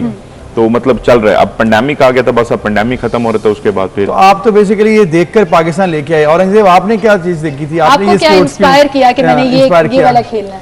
नहीं, वो मेरे अपने जो सरगोदा के सार थे जिनके पास ट्रेनिंग करता था, वो पहली बार लेके गए थे मुकाबले के लिए, तो पहली बार मेहनत से गोल्ड हुआ था, उसके बाद फिर शौक बन गया था। इंटरेस्टिंग गेम है, इसलिए बस इंटरेस्टिंग गेम है, और आप फिर मेडल्स भी जीते रहते हैं। फुरकान, ये जो अभी हम बात करें ना रेसलिंग की, तो हमारे ज़हन में आता है वही पहलवान, और पहलवानों का ताल्लुक गुजरांवाला से, और वो फुल जिसे कहते हैं ना खा पी के बनाया हुआ, तो बड़े स्लिम स्मार्ट से हमारे पहलवान है, जदीद दौर के पहलवान है, तो इनकी तो ट्रेनिंग भी बड़ी सख्त होती है, खाने पीने से लेकर, जिम ट्रेनिंग से लेकर, रहन सहन, लाइफस्टाइल सब चेंज हो जाता है ना। क्योंकि कोई भी गेम आप professional career as a choose करेंगे, उसको आपने प्रोफेशनल ही करना है बस। फिर जैसे आपका मीडिया का प्रोफेशन है, आपको इस पे फोकस करना है, इसके मुताबिक चीजें तैयार करनी है। एक एथलीट है, जब वो प्रोफेशनल कैरियर इसको एज ए चूज करेगा, तो उसको बस इसी में ही फिर काम करना है, इसी के मुताबिक अपने आप को तैयार करना है और इंटरनेशनल कंपटीशंस वगैरह के लिए प्रिपेयर करना है। बिल्कुल सही आपने कहा है, और प्रिपेयर करना है, फिर अपनी मदद आपके तहत करना है। जैसे कि आपने बताया कि बहुत से इवेंट्स में आपको खुद ही मदद करनी पड़ती, गवर्नमेंट इतना ज्यादा स्पॉन्सर नहीं, नेशनल तक अपने आप को पहुंचाने के लिए तो कम से कम अपने आप को करना पड़ता है, वहाँ पे आप रिकॉग्नाइज कर सकें कि मैं यहाँ नेशनल ट्रेनिंग सेंटर्स नहीं है, कुछ इस तरह का सिस्टम नहीं है जिसमें आप अंडर 13, अंडर 15, अंडर 17 होता है कि प्रॉपर एक मैकेनिज्म बनाया, वो अभी तक नहीं है इसमें। चैंपियनशिप्स फेडरेशन ने करानी है, बच्चे अपनी मदद आपके तहत ट्रेनिंग करते हैं, एक प्लेटफॉर्म आता है, जैसे अब ये बच्चे यहाँ तक पहुंच गए ना, अब ये रिकॉग्नाइज होना शुरू हो जाएंगे। फेडरेशंस के पास कुछ ऐसी रिसोर्सेज नहीं है कि गवर्नमेंट दे रही हो या मतलब कुछ हो कि वो इनके ऊपर सर्व करे, वही प्राइवेट सेक्टर्स एनकरेज करते हैं, स्पॉन्सर लाते हैं पैसे और अपने फंड रेजिंग करते हैं। उसके बाद अब आगे चूंकि अब माशाल्लाह से मेडल्स जीत ली हैं, अब आगे क्या आपको लग रहा है कि अपॉर्चुनिटीज और खुल गई हैं, वो ब्राजील के लिए हो, वो रशिया के लिए हो, जहां जाकर इन्होंने दोबारा से पार्टिसिपेट करना है राउंड 2 और राउंड 3? जो हमारे पहले डोनर्स थे ना और चैम्बर से, जब उन्होंने देखे वाकई बच्चे इस गेम में मेडल ला सकते हैं, तो अभी रिसेंटली उन्होंने क्या कहते हैं अगले जितने भी ट्रिप्स थे उनके ऊपर इन बच्चों के अखराजात उठाने का उन्होंने हामी भर लिया। तो मतलब अल्लाह का शुक्र है कि काम मजीद बढ़ रहा है। आहिस्ता आहिस्ता मतलब लोगों में अवेयरनेस भी आ रही है और लोग इंटरेस्टेड। आपने एक और चीज भी बताई थी कि कॉमनवेल्थ हो या फिर ओलंपिक्स हो, उसमें पाकिस्तान गवर्नमेंट सपोर्ट करती है। ओलंपिक्स इस दफ़ा 2021 वाली जो है उसमें मेरा ख्याल है आप नहीं जा पाए, क्या वजह थी? क्या स्पॉन्सरशिप नहीं थी, गवर्नमेंट ने सपोर्ट नहीं किया, या फिर तैयारी उस तरह से ओलंपिक्स की नहीं थी? हमारी जो गेम है वो नॉन ओलंपिक सपोर्ट है। कुछ गेम्स हैं जो कि ओलंपिक हैं और कुछ हैं जो ट्रेडिशनल हैं। जैसे कबड्डी हमारी ट्रेडिशनल हो गई, वो ओलंपिक का हिस्सा अभी नहीं है, लेकिन आने वाले वक्तों में बन सकती है। वो उसके लिए एक बहुत बड़ी क्या कहते हैं क्यू है, लंबी लाइंस लगी हुई गेम्स की, जिसमें से 50 से 100 गेम्स हैं दुनिया की, जो क्यू में लगी हुई हैं। ओलंपिक एक बड़ा चैनल है, लेकिन उस तरह का ट्रेडिशनल स्पोर्ट्स का एक बहुत बड़ा चैनल है कि ट्रेडिशनल स्पोर्ट्स की जो पजीराई है वो ओलंपिक से भी ज्यादा है। बिल्कुल सही कह रहे हैं। और ये इलाकाई भी होते हैं, ये रीजनल भी होते हैं और कंट्री वाइज भी होते हैं, और पाकिस्तान ने अपना नाम बनाया है। और इंशाल्लाह अगले 2 राउंड्स में भी जब आप यहाँ बैठे होंगे तो गोल्ड मेडल होगा। औरंगजेब, आप जाते जाते कोई एक मैसेज देना चाहो नौजवानों को, हमारे मॉडर्न पहलवान साहब? बस यही है नौजवानों को कि जिम की तरफ आए और इस जो गेमें हैं जिसमें फिजिकल फिटनेस वगैरह चलती है वो ज़्यादा करें। बिल्कुल बिल्कुल, और हेल्दी भी रहेंगे और कामयाबी भी इंशाल्लाह समेटेंगे। बहुत शुक्रिया आप दोनों का, औरंगजेब और नवाब फुरकान साहब, और गुड लक आप तो नेक्स्ट इवेंट्स के लिए, और पाकिस्तान का नाम आई होप कि आप इसी तरह रोशन करते रहें। इंशाल्लाह हमारी दुआएं आपके साथ हैं। और इसी के साथ हम ब्रेक लेते हैं, फिर हाजिर होंगे।